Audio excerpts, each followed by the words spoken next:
நெய்வேலி நிலக்கரி சுரங்கத்துக்காக அந்த மக்கள் கிட்ட இருந்து புடுங்கின 45,000 ஏக்கர் நிலத்துல இருந்து நெய்வேலி சுரங்கத்துல வேலையே அவங்களுக்கு கொடுக்கல.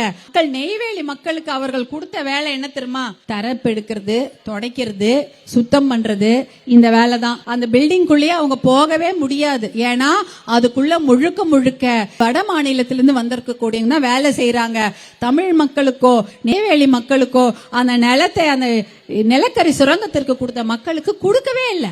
அதான் பண்ணிருக்காங்க. அவங்கள கொண்டு போய் ஒரே நைட்ல வெளியூர்ல போய் போட்டாங்க. அங்க போய் வாடற இடத்துக்கு பட்டா கூட இல்ல அவங்களுக்கு. இதுதான் உண்மையான நிலைமை. அதனால இந்த அறிவுசார் சிட்டின்னு சொல்றாங்களே, இன்டெலெக்சுவல் சிட்டி, அதெல்லாம் வரவே வராது. வந்தாலும் நம்ம மக்களுக்கு அவங்க நல்லது செய்ய போறது இல்ல. நம்ம நினைச்சிட்டு இருப்போம், ஐயோ இந்த இடத்துல வந்தா நம்ம பசங்க வேலை செய்யணும்னு. வேலையெல்லாம் கொடுக்கவே மாட்டாங்க.